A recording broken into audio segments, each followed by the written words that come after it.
బైబిల్లో ముఖ్యంగా లేవీకాండం 23వ అధ్యాయం ప్రకారం దేవుడు ఇశ్రాయేలీలకు నియమించిన 7 ప్రధాన పండుగలు ఇక్కడ ఉన్నాయి. అందులో గుడారాల పండగ, ఫీస్ట్ ఆఫ్ ద టాబర్నాకిల్స్ లేదా సుక్కోత్ అత్యంత సంతోషకరమైన మరియు ఆధ్యాత్మికమైన ప్రాముఖ్యత కలిగిన పండగ. దీనినే పర్ణశాలల పండగ అని కూడా పిలుస్తారు. ఇశ్రాయేలీలు ఐగుప్తు బానిసత్వం నుండి విడుదల పొంది అరణ్యంలో ప్రయాణించిన 40 సంవత్సరాల కాలాన్ని ఇది గుర్తు చేస్తుంది.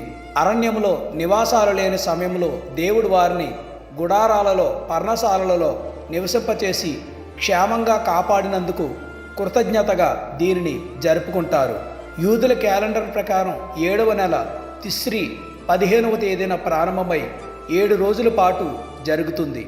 మన ఇంగ్లీష్ నెలలో చెప్పాలంటే సెప్టెంబర్ చివరి వారంలో లేదా అక్టోబర్ నెలలో వస్తుంది. ఇశ్రాయేలీలు తమ ఇళ్లను వదిలి చెట్లు కొమ్మలతో తాత్కాలికంగా నిర్మించిన గుడారాలలో 7 రోజులు నివసించాలి. ఇది కోతకాలం ముగింపులో వచ్చే పండగ కాబట్టి దేవుడు ఇచ్చిన సమృద్ధి అయిన పంటకు కృతజ్ఞతలు తెలుపుతారు. బైబిల్ ప్రకారం ఇది అత్యంత సంతోషకరమైన పండగ. ఈ పండగ యొక్క ఆధ్యాత్మిక మరియు ప్రవచనాత్మకమైన ప్రాముఖ్యత.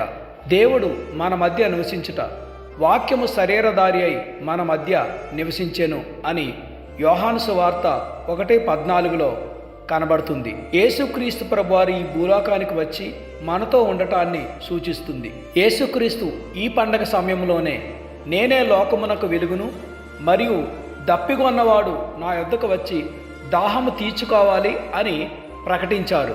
భవిష్యత్తులో మెస్సయ్య రాజ్యస్థాపనను మరియు దేవుడు తన ప్రజలతో నిరంతరం నివసించే నిత్యత్వానికి ఇది ఒక అద్భుతమైన సాదృశ్యం. లేవీకాండం 23వ అధ్యాయం 33 నుంచి 44 వచనాలు చదివితే ఈ పండగ నియమాలు, ఆచరణ గురించి వ్రాయబడి ఉంటుంది. ద్వితీయోపదేశకాండం 16వ అధ్యాయం 13 నుంచి 15 వచనాల్లో ఈ పండగలో సంతోషంగా ఉండాలని దేవుని ఆజ్ఞ.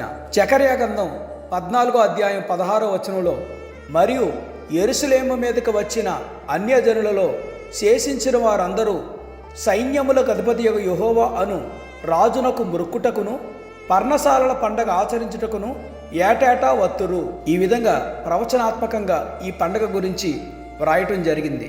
ప్రస్తుతం హోసన్నా మినిస్ట్రీస్ వంటి అనేక క్రైస్తవ సంస్థలు ఏటేటా అంతర్జాతీయ స్థాయిలో గుడారాల పండగ సభలను నిర్వహిస్తూ ఆధ్యాత్మిక మేలుకొలుపును కలిగిస్తున్నాయి. ఎంతోమంది ఈ పండగలకు వెళ్ళి ఆత్మీయంగా బలపడుతూ ఉజ్జీవింపబడుతూ ఉన్నారు.